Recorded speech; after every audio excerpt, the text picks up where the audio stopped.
All right, so back in 1979, Reverend Sun Myung Moon gave a sermon called What Shall We Do?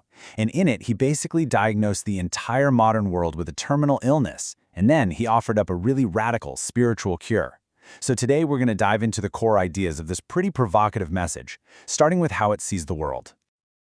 So the sermon kicks off with this really powerful contrast. On one hand, you've got the natural world. It's described as being in perfect harmony, right? Air just flows wherever it wants, birds fly across entire continents, no passports needed, but then there's our world, the human world. And it's just full of barriers, divisions, customs checks, visas, the whole thing.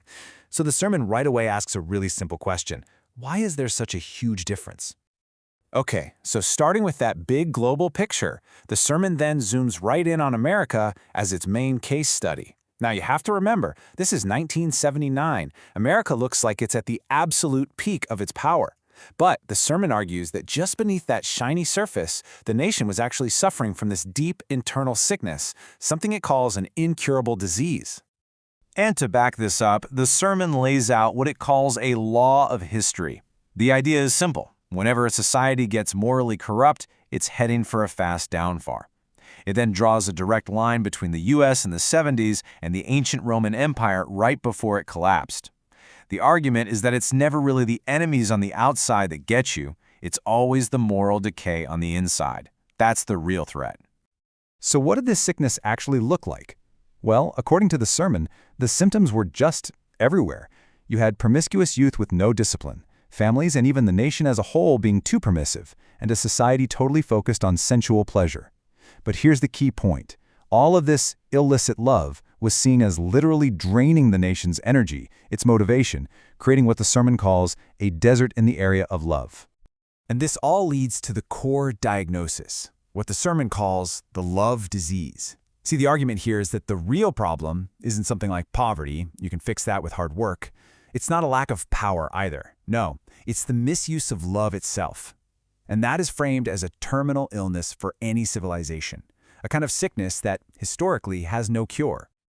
So, with a diagnosis that sounds pretty hopeless, the sermon then asks its central question, the one that's in its title: what shall we do? This is the big pivot. This is where we shift from looking at the problem to talking about the solution. And the cure that's prescribed? Well, it's not political, it's not economic or military. It's a completely spiritual prescription.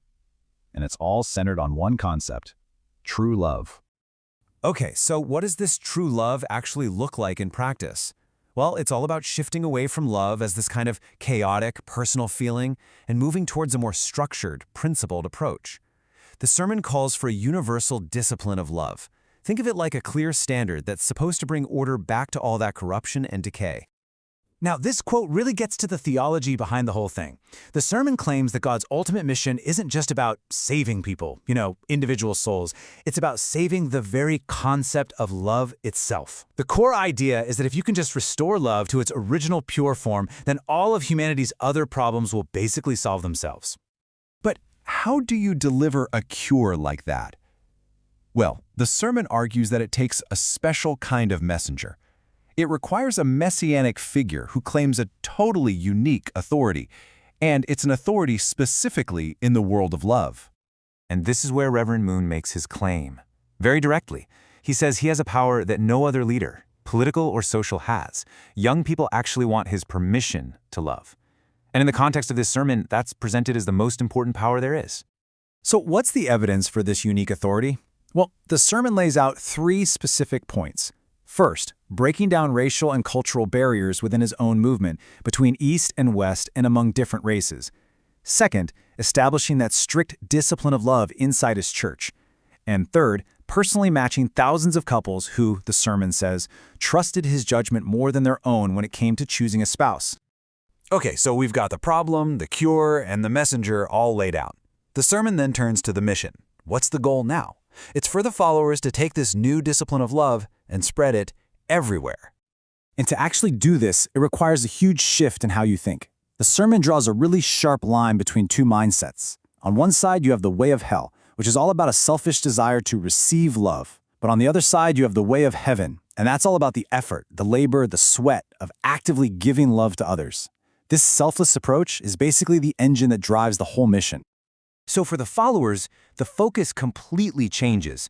It's no longer about their own needs or their own salvation.